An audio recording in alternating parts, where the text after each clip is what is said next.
In this video, I want to talk about the thrones in Revelation on which are seated those who are being given authority to judge. Revelation 20. And I saw an angel coming down from heaven, having the key to the abyss and holding in his hand a great chain. He seized the dragon, that ancient serpent who is the devil or Satan, and bound him for 1,000 years. He threw him into the abyss and locked and sealed it over him to keep him from deceiving the nations any more until the 1,000 years were ended. After that, he must be set free for a short time. Now, an angel is just a representative. So in the Old Testament, when God would appear to Moses, God acknowledged that he spoke to Moses face to face. But the way that it's described is that his angel appeared to him, his representative. Same thing is happening here. We know that this is Jesus. We know that he is the heavenly warrior who defeats the beast. And so this is his representative that is coming down out of heaven. It's Jesus. It's still Jesus. I saw an angel coming down out of heaven, having the key to the abyss and holding in his hand a great chain. He seizes the dragon and he binds him. He throws him in prison and in the abyss and locks and seals it over him to keep him from deceiving the nations anymore until the 1,000 years are ended. The 1,000 years in which those who go up in the first resurrection, the priests of God, blessed and holy, are those who go up in the first resurrection. They will be priests of God and will reign with him for 1,000 years. After the 1,000 years are ended, he's going to be set free for a short time. This is in contrast to what he does with the false prophet and the Antichrist. With the dragon, who is Satan, he is throwing him in prison because he's actually still going to be using him. After the 1,000 years have ended, he's going to be set free for a short time. And then the rest of the dead who were slain by the double-edged sword that was coming out of Christ's mouth, conviction, not a literal sword, they're going to rise and they're going to be given an opportunity to be saved only as one escaping the flames. This is the second resurrection. And after that has happened, then Satan will be thrown into the lake of burning sulfur. That's the second death. That is the final death. There is no coming out of the lake of burning sulfur. At that time when Satan is thrown into the lake of burning sulfur, the dead are going to come, those who have not been thrown into the lake of burning sulfur are going to come out of the sea, peoples, multitudes, languages, and nations. These who have not been saved, people are going to come out of death and Hades, that place of torment that is not the final death, guys. That's not what hell is. Daniel was told, you're going to rest. Go, Daniel, go your way. These things have been sealed up until the time of the end. You're going to rest and then rise to receive your allotted inheritance. But a different situation happened with the rich man. Remember the rich man and Lazarus? A different situation happened with him. He was in hell. Lazarus was resting, but the rich man was in hell. And neither could cross over to the other place. This is torment. This is conviction. But it's not the final death. It's not the lake of burning sulfur, because you see in Revelation that it says death and Hades were then thrown into the lake of burning sulfur. So all of these things, the sea, the peoples, multitudes, languages, and nations, are giving up the dead that are in them. These are people who have not been saved. That's why they are being referred to as the dead there. And the dead that are in death and Hades. And they're being judged.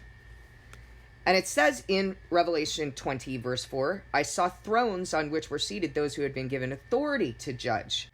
And as we've done this study of Revelation, we've studied that there are 24 thrones in this throne room of God. And I've explained to you that these represent the 12 apostles and the 12 tribes of Israel, through whom there are 12,000 from each tribe that are the witnesses of the end times. The 12 apostles are the witnesses after Christ came. You will be my witnesses throughout Judea, Samaria, Jerusalem, and to the ends of the earth. That's what is written in Acts 1. These are the witnesses of the end times, referred to as the two witnesses, though they are not two. Referred to as the other 12 thrones, though they are not 12.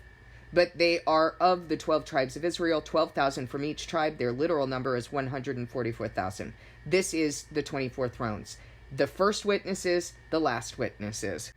These thrones are representing those who have been given authority to judge. Matthew 19, verse 27. Peter answered him, "We've left everything to follow you. What then will there be for us?" Jesus said to them, "Truly I tell you, at the renewal of things, when the Son of Man sits on his glorious throne," we've been talking about that in Revelation. We've been talking about the throne room, when he's sitting on his glorious throne. "You who have followed me will also sit on 12 thrones, judging the 12 tribes of Israel. And everyone who has left houses or brothers or sisters or father or mother or wife or children or fields for my sake will receive 100 times as much and will inherit eternal life. But many who are first will be last, and many who are last will be first. You who have followed me will also sit on 12 thrones, judging the 12 tribes of Israel." Revelation 14.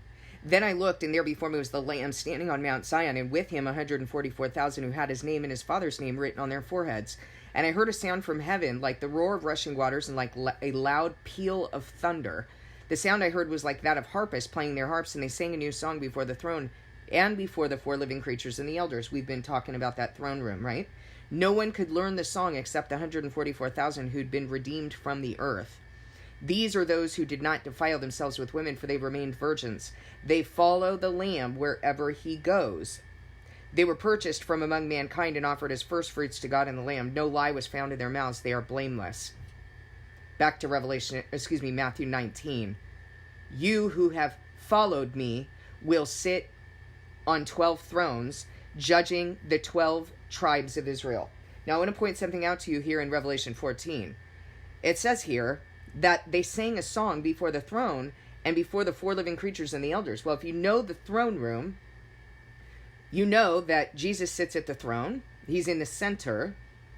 Then there are the 4 living creatures. There's the multitude in white robes, the 7 spirits of God, or the 7-fold Spirit of God, and 24 thrones with 24 elders. Now here is the only place in Revelation where it does not mention the 24 elders, but says that they are singing a song before the throne and the 4 living creatures and the elders.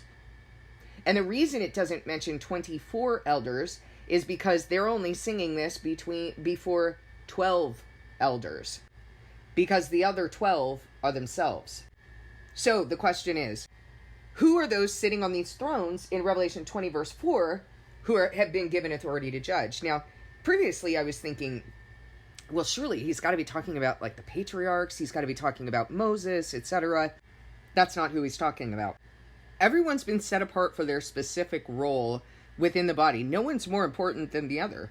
If something is taken out of your body, the rest of the body has to compensate for that. Everything that God has put into the body is necessary, contrary to what medicine thinks. And a lot of times what we do is we look at these different prophets and people who've served, and we start setting them up as more important than other people. Particularly as we're living in these end times, we start thinking that people of the past, we start setting them up as being more important than the people who are serving right now. Well, what about the witnesses? Don't you think that this was the thinking of people when Jesus was here? Oh, a Messiah's going to come, a Messiah's going to come. And then the Messiah's in front of them, and they're like, surely you can't be the Messiah. Not only because you're lowly and you have nothing that we would desire you, but you couldn't be coming from our own town. You're the son of Mary and Joseph. Surely, Carrie, you can't be a witness. You're just a woman, and you're on YouTube. Oh, but the witnesses are going to come. The witnesses are going to come. Does the fruit not testify, guys? Over the last 3.5 years, I've been telling you what's going to happen. God's revealing it. He's revealing it rapidly now. I've been telling you all of these things. And many of you still don't believe. You're like, we couldn't have found her on YouTube. She couldn't speak like this. God wouldn't take away her home, would he? Would he? Would he strip his servants down in front of you? Would he make a spectacle of them like one condemned to die at the end of the procession? Is that what Paul said? Would he use the foolish things of the world to confound the wise? Would he use something that no one wants? No one even cares enough to trudge with? Would he use that? Jesus had nothing that they would desire him. That's how we act, right? We act like this is supposed to come and show up in some magnificent, worldly glory kind of way. That's not what God uses. He uses the humble and foolish things to confound the wise. That's where his heart is at. this is what he exalts, right? Many who are first will be last. Many who are last will be first.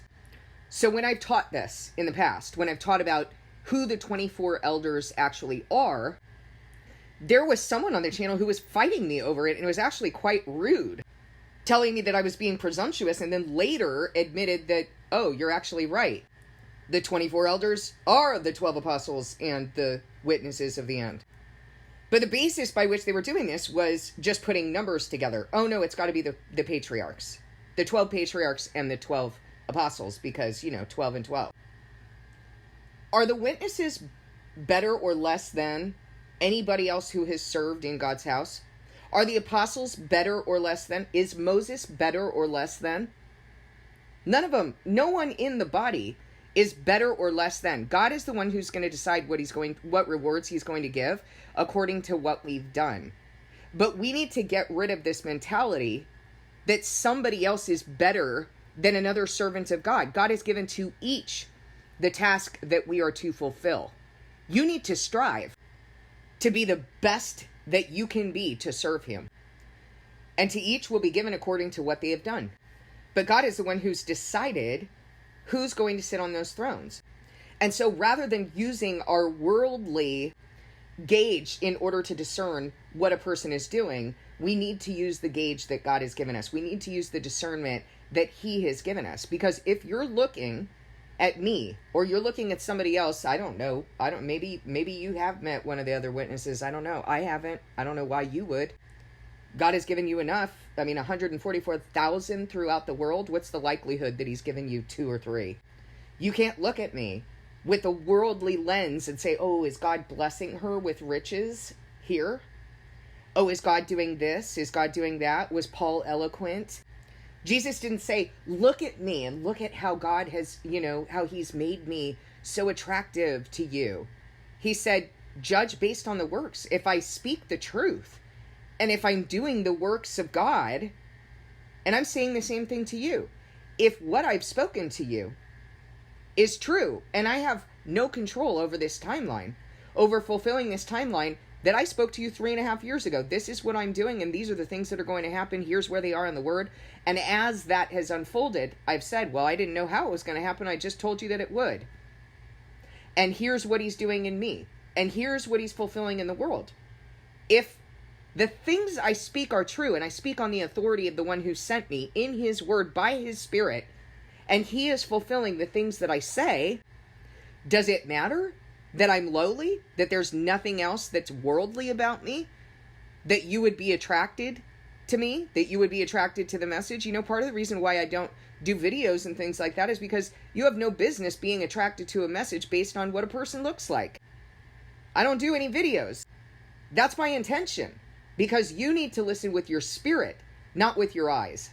The reason I'm going down this road of telling you this is because of the way that people treat different servants in the Bible as one being more important than the other. By the way, Jesus addressed this in the book of John. He addressed it because the Jews of the time, Moses was like their God.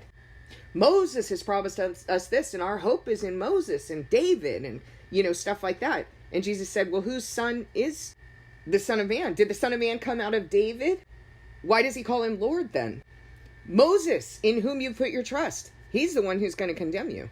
They had put their hope in human beings and set up human beings as being somehow some sort of rock star so that they couldn't even conceive of what was being given to them right there in their town in the very time that they were living in.